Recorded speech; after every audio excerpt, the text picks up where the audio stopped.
আসসালামু আলাইকুম রহমতুল্লাহ।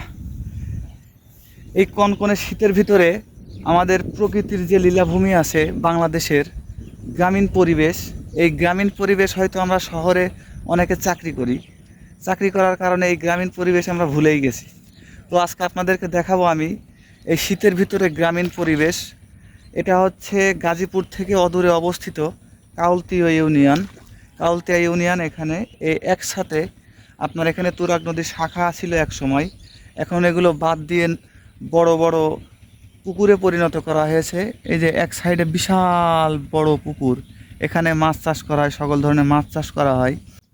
এই যে বিশাল ক্ষেত, এই ক্ষেতটা আমার এই কাকা 1 বছরের জন্য রাখছে 25,000। চিন্তা করা যায়, এই ক্ষেতটুকু 1 বছরে খায়া শোধ। 1 বছরে খায়া শোধ দিলে কত দেওয়া লাগে? 25,000। যে পাশে এটা হচ্ছে একটা খাল বা হচ্ছে শাখা নদী আর কি। এই যে আশেপাশে আপনারা দেখছেন, এটা হচ্ছে তুরাগ নদীর শাখা। এই আশেপাশে যা দেখছেন এই সম্পূর্ণটা আপনার এখানে কৃষি ক্ষেতে লাগানো হয়েছে। এখন ফুলকপি, তারপরে আপনার সরিষা, এরকম যত ধরনের শীতকালীন সবজি আছে সব সবজিগুলো এখানে এখন চাষ করা হচ্ছে। এটা হচ্ছে এখানকার একটা শাখা নদী, যেটা তুরাগ নদী থেকে আসছে। এখানকার মানুষজন এটাকে এখানে খাল বলে আর কি গ্রামের ভাষায়। এই যে এদিকে চলে গেছে খাল, কত সুন্দর দৃশ্য। শাখা নদীর আশেপাশে যা দেখছেন ক্ষেত, এগুলো সবই হচ্ছে গিয়ে খাসের জমি বা মালিকানাও কিছু আছে। এই যে এখানে নৌকা আছে, জেলেরা মাছ ধরে।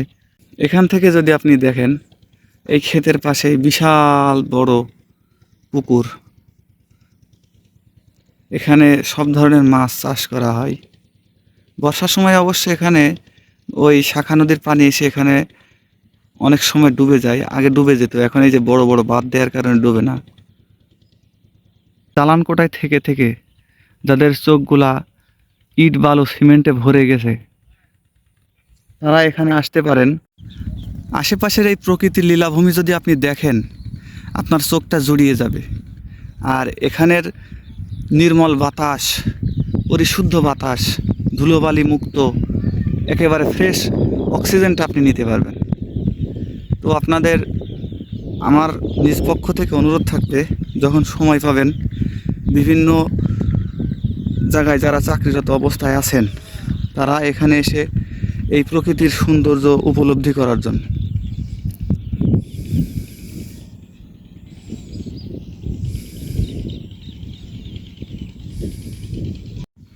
এখানে এক ভাই ওষুধ দিচ্ছে। ভাই, এখানে কি চাষ করছেন? লাউ শাক।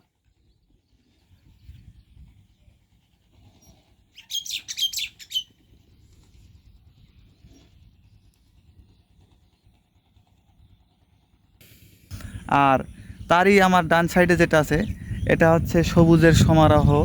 এখানে হচ্ছে বাংলাদেশের এই যে ব্যস্ততম শহর ঢাকা শহর, এই ঢাকা শহরে যে সবজিগুলো আমদানি করা হয়, এখান থেকে অধিকাংশ সবজি এখান থেকে নেওয়া হয়।